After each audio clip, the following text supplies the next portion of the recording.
그 세율만 놓고 보면 사실 법인이 한 절반 정도 세율이거든요. 근데 그럼에도 불구하고 뭐 개인 사업자로 하는 이유가 있어요? 이것 때문에 이제 많이들 물어보시는 거예요.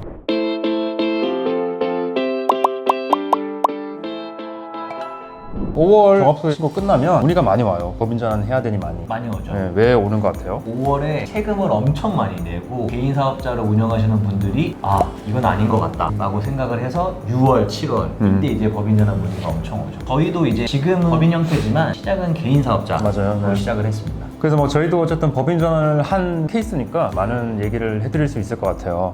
그럼 이제 본격적인 얘기를 하기 전에 개인 사업자랑 법인 사업자의 개념을 좀 잡고 가야 될 것 같아요. 법인 전환 문의는 오시는데 법인이 솔직히 뭔지도 모르고 물어보세요. 개인 사업체는 저랑 한 몸이잖아요. 제가 뭐 식당을 하나 해요. 그래서 이제 돈도 벌릴 거고 남는 것도 있을 거고. 그럼 이제 사업체의 자산 부채 소득은 그냥 다 제 거잖아요. 뭐 지금까지 이렇게 사업을 하셨던 게 개인 사업자이신 거고, 근데 이제 법인은 조금 다르죠. 말 그대로 이제 법인이잖아요. 법에서 사업을 만든 거잖아요. 회사를 만든 거예요. 법인과 나랑은 별개 게 되게 중요하잖아요. 그거에 대한 개념이 없으면 많은 문제가 생기죠. 뭐 대표적으로 횡령.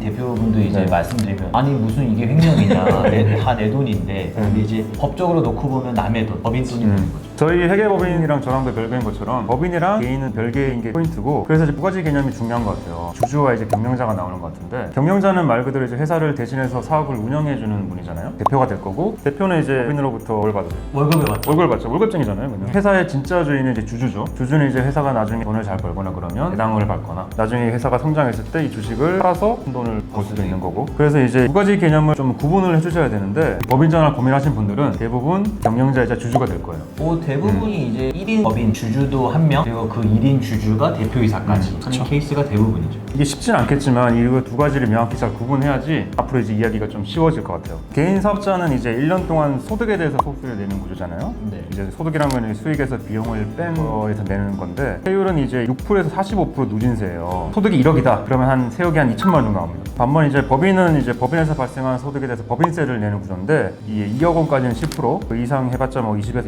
29% 정도 뭐 세율이 낮다고 볼 수 있죠. 그 세율만 놓고 보면 사실 법인이 한 절반 정도 세율이거든요. 근데 그럼에도 불구하고 뭐 개인 사업자로 하는 이유가 있어요? 이것 때문에 이제 많이들 물어보시는 거예요. 항상 물어봐요. 세금을 너무 많이 낸다. 근데 법인세를 더 낮지 않냐? 법인 전환 해야 되느냐? 질문하신 분들이 대부분 관가하는 게, 법인과 나를 분리해서 생각을 하셔야 되는데, 이게 한 몸이라고 생각하시니까 자꾸 이게 악의가 생기는 거예요. 근데 그게 저는 그분들을 사실 이해하는 게 저도 이해는 돼요. 네. 한 몸이에요. 경제적으로 보면 한 몸이야. 법적으로 남이라고 생각하니까 괴리감이 생기는 거죠. 법적으로는 어쨌든 남이니까, 그리고 우리의 최종 목적은 대표님들의 지갑으로 들어온 돈이지 않겠습니까? 그래서 이거를 좀 구분을 해야 되는데, 제가 설명드렸던 것처럼 대표님이 결국에는 개인 지갑으로 돈을 가져오려면은 두 가지예요. 월급으로 받거나, 노동에 대한 대가. 그렇죠? 배당으로 받거나. 그건 투자에 대한 대가. 아, 정리를 잘해주시네요. 결국엔 이 두 가지로 돈을 가져와야 되는데, 필연적으로 소득세가 붙잖아요. 개인 사업자일 때는 개인 사업 소득세를 낸 게 이제 법인 전환을 하면은 근로소득세 형태만 바뀐 거고, 배당 소득세로 형태만 바뀐 거죠. 결국에는 이 과정에서 세금을 6%, 45%만큼 동일하게 내고 가져오게 되는 구조고, 그 과정에서 개인님들은 종합소득세를 내는 거고, 법인은 법인세를 내는 거죠. 내가 개인 사업자를 하다가 법인 전환을 한다라는 건 개인 소득세를 내다가 법인세를 낼 거야 라는 건 아니고, 그쵸. 개인 소득세를 내다가 개인 소득세도 일부 내고 법인세도 일부 낼 거야. 좀 나눠서 내는 거죠. 좀 나눠서 내는 개념이죠. 엄밀하게 말하면. 그렇죠. 오히려 세금 측면에서는 개인 사업자가 유리한 부분도 있어요. 아 그래요? 있어요. 이게 뭐냐면 소득세, 법인세 말고 부가세에서 좀 차이가 나는데, 부가세는 절세 영역이 아니잖아요. 거래에 대한 세금이라 그렇죠. 사실 줄일 수가 없어요. 절세 영역이 아닌데, 부가세법에서 거의 유일한 세액공제인 것 같아요. 그게 이제 신용카드 할인 세액공제. 아 그게 뭔지 아시죠? 네. 이제 사업자가 신용카드나 현금영수증, 그리고 요즘에 온라인 거래도 많이 하니까 그걸로 이제 매출을 신고하면 금액에 따라서 연간 1,000만 원까지는 부가세를 빼주는 건데, 요거는 개인 사업자. 개인 사업자만 해당되는 거죠. 법인은 해당이 안 돼요. 그게 말이 1,000만 원이잖아요. 그래서 오히려 세금만 봤을 때는 법인세, 종합소득세 말고 부가세까지 전체를 고려해 봤을 때는 개인 사업자가 유리한 부분도 제 생각에 있는 것 같아요. 법인 전환할 때 뭘 고려를 해야 돼요? 제 생각에는 세금은 그냥 이제 부차원적인 것 같고, 좀 다양한 관점에서 고민을 해봐야 될 것 같아요. 첫 번째는 아까 말씀하셨죠, 횡령.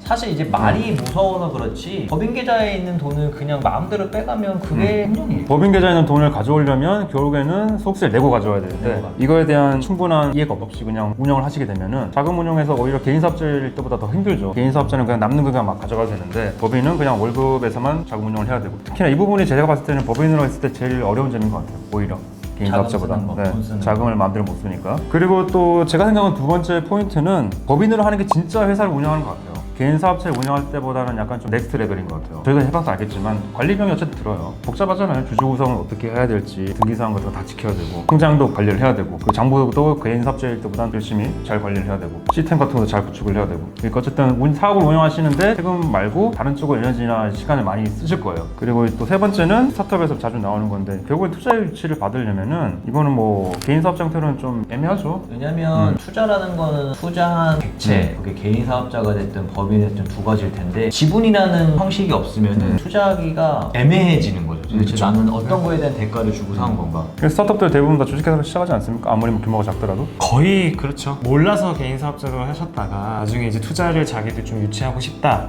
그럴 때 법인을 다시 만드시는 분들도 계시고, 결국 법인이라고 하는 건 주식을 발행하는 회사이기 때문에 투자 유치를 생각하시는 분들은 법인으로 하시는 게 맞죠. 마지막에 제가 봤을 때는 핵심인 것 같은데, 경영자분이 선택을 하셔야 될 것 같아요. 예를 들면 제가 요식업을 하는 사장님이다. 그러면 뭐 적당히 매출이 잘 나는 하나를 운영할지, 아니면 이거를 내가 좀 욕심을 내봐서 프랜차이즈화 시킬 건지, 사업을 확장시켜서 매장 수를 엄청나게 늘릴 건지, 이걸 고민해봐야 되는데, 저는 그냥 개인적으로 전자는 약간 장사의 개념인 것 같고 후자는 약간 사업의 개념인 것 같아요. 장사를 하고 싶으면은 개인 사업 형태가 맞는 것 같고, 사업을 내가 진짜 본격적으로 하고 싶다 그러면 이제 법인으로 바꾸는 게 맞는 것 같아요. 그거는 제가 생각해도 마찬가지인 게, 그냥 가게들이 그 가게 하나 운영하는데 굳이 법인까지 만들어야 맞아요. 되는 생각이 있어요. 근데 그게 아니라 지점이 많아지고 과정에서 직원들도 많아지고 하면은 관리 차원의 목적에서라도 법인이 훨씬 좋죠. 결국 그게 주식회사 청소부가 만들어진 거고, 네. 주식회사 만삭단관증이 만들어진 것 같아요. 맞습니다. 경영자의 의지. 경제 의지죠, 의지. 경영자의 의지여서 경영자가 내가 사업을 어떻게 하겠다, 어떤 방향으로 나아가겠다가 사실은 법인을 설립하고자 하거나 법인으로 전환하거나 하는 거의 핵심이지, 10%, 20% 이거는 조금 아닌 것 같아요. 이게 저도 이제 고객들 많이 상담하면서 제가 자주 해드리는 말 중에 하나인데, 세금은 여러 의사결정 요소 중에 하나로 고려를 하시는 거고 나머지 말 그대로 세금과 관련 없는 게 훨씬 더 중요합니다. 그래서 저희도 법인으로 전환한 케이스인데요, 세금이 고려 요소는 전혀 아니었고요. 두 가지를 고려했어요. 첫 번째는 회사 외부적인 영업, 저희가 어쨌든 개인 사업자일 때와 회계법인일 때는 업무할 수 있는 업무 범위가 달라져요. 제일 첫 번째로는 외부 감사 같은 제약도 있고, 똑같은 검토 보고서라 하더라도 고객 측에서 회계법인이 아니라서 뭔가 일을 주기 힘들다, 이런 이제 이야기를 들었을 때가 있었고, 두 번째는 내부적인 요인인데, 저희는 어쨌든 사람들이 하는 일이에요. 세무 지식이라는 게 궁극적으로는 좋은 직원들을 뽑아야 되는데, 개인 사무소보다는 회계법인이 아무래도 더 좋은 인재를 영입하는 데 있어서 유리할 것 같다라고 해서 내부적으로는 좋은 사람들을 뽑기 위해서 외부적으로는 더 넓은 업무 범위를 확장시켜 보기 위해서. 세금은 전혀 고려사항 아니었어요. 오히려 지금 느끼기에는 세금은 더 많이 내요. 세금 많이 냅니다. 그리고 또 제가 좀 법인 운영해 보니까 좀 무서울 수도 있는데, 결국 법인이랑 저랑 별개라고 했잖아요. 저보다는 우리 회계법인이 잘 됐으면 좋겠어요. 얘가 돈을 많이 벌었으면 좋겠고, 결국엔 얘에 집중하게 되는 것 같아요. 법인 전환도 제가 봤을 때 이런 관점이 좀 필요하신 것 같아요. 그래서 저희가 좀 법인 전환 주제로 얘기를 나눠봤는데요. 물론 세금도 중요합니다. 세금도 중요한데, 저희가 말씀드렸던 사업적인 부분까지 고려를 해보셔가지고 법인 전환을 고민하신 분들은 저희가 나눴던 이야기가 도움이 되었으면 좋을 것 같아요. 네네네. 네, 오늘 이야기는 여기서 마치고요. 다음 시간에도 더 흥미로운 주제로 찾아뵙도록 하겠습니다. 감사합니다. 감사합니다. 감사합니다.